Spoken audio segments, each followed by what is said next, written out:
The air temps are so cold that they're causing ice in your guides. The water temps dropped into the 40s and the bass have gone deep. It is officially wintertime fishing. What you need is a bait that's going to flutter to the bottom like a dying bait fish, but still get a reaction bite out of those cold, dormant bass. What are we talking about? We are talking about spoons, and I'm going to go over some of my favorites today.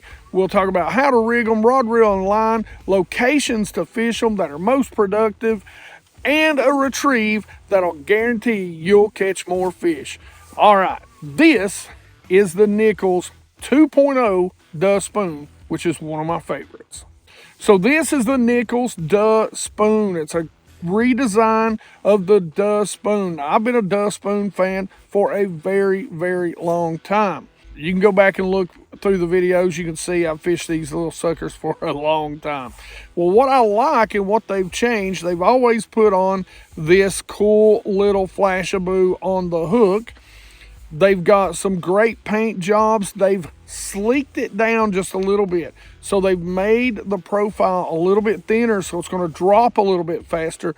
And something that I love is they put a double barrel swivel built in, so you don't even have to worry about buying a swivel or finding a swivel, getting that line tangled up. If you forget to put one on, it's built right in to the bait.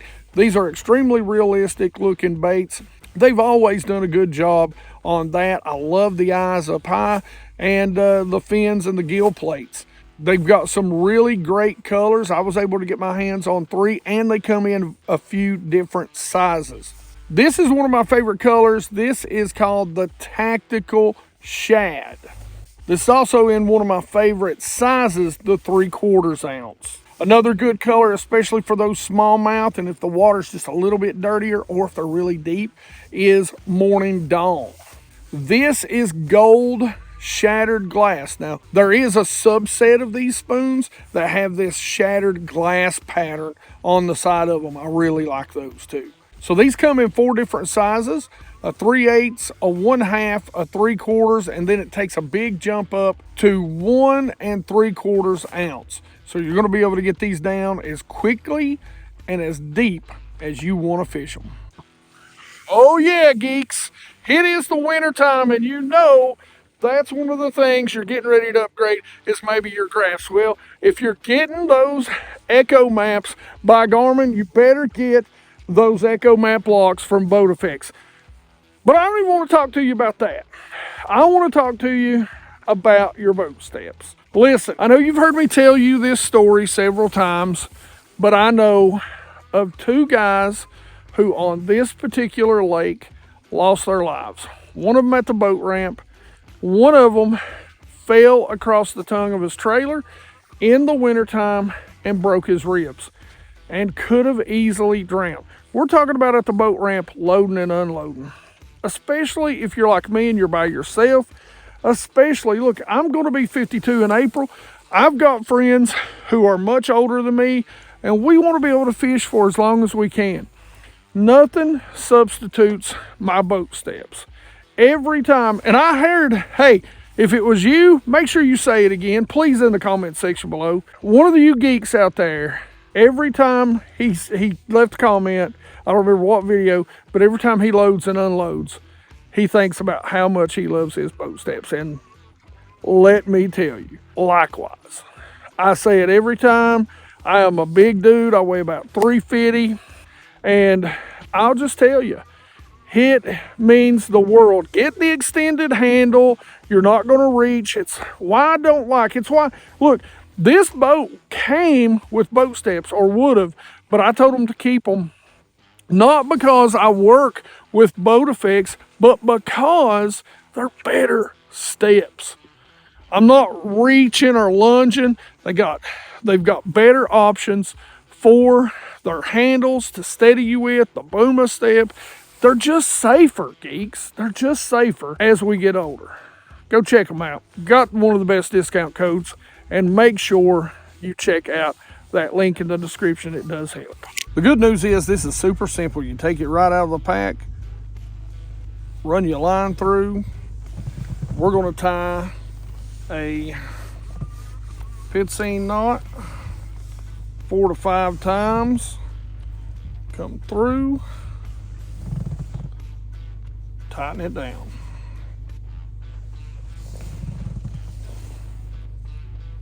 Trim it off. When it comes to rod, reel, and line, the line rig up is pretty important. Now, a lot of guys will use braid to a mono leader, say 5 to 8 feet. Me personally, I use the Canine Fluoro, which is a co-poly. So what that does is it gives you a little bit of stretch, and it actually keeps your bait on. If it's 100% fluorocarbon, it'll tend to kind of get up there and catch itself. So when you're on, a low stretch or, no stretch, just straight braid. So what I like to do is I like to put on some Canine braid. I'll put it, pretty simple. I'll keep it at about 15 to 20 pounds. And then I'll put on that fluoro, that mono, and I'll put about 15-pound test line on that because we're going to be fishing around rocks most of the time. So, not really going to worry about getting it hung up much. Now, I do have a 10% off discount right here in the description below. Make sure you go check it out.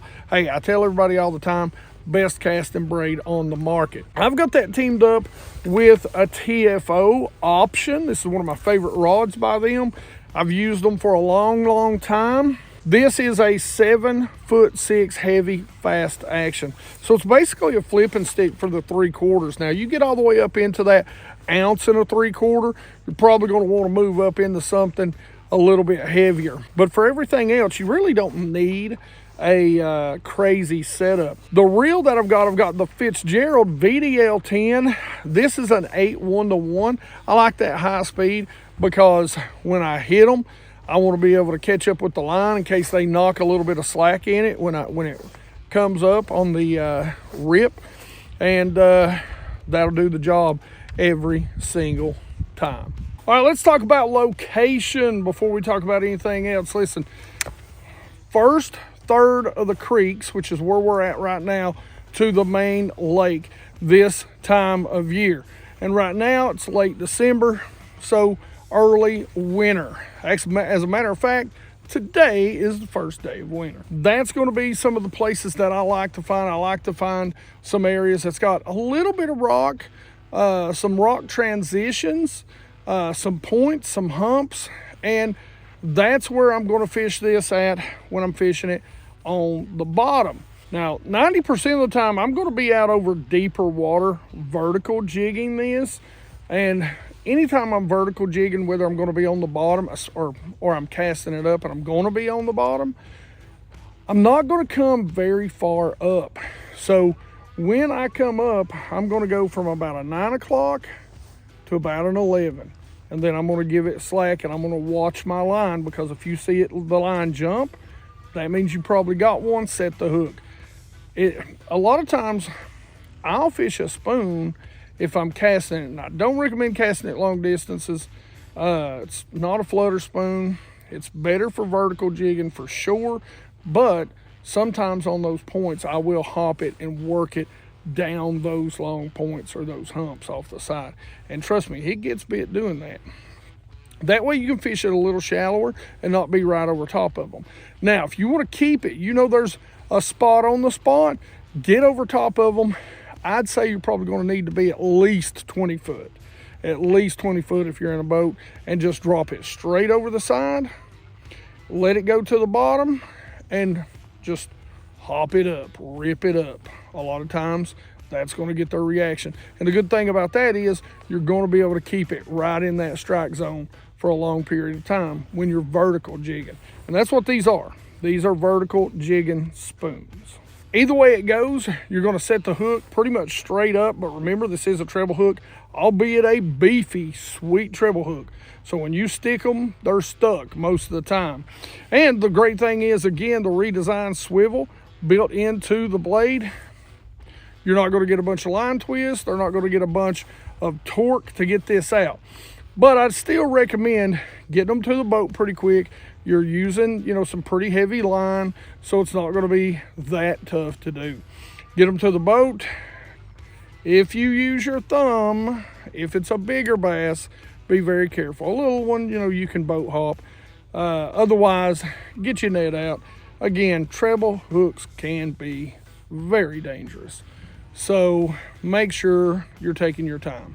All right, if you want to check out the video we were talking about earlier, make sure you go check it out right here. Otherwise, questions and comments in the comment section below. Like it if you like it. Don't forget to subscribe. Make sure you geeks ring that bell.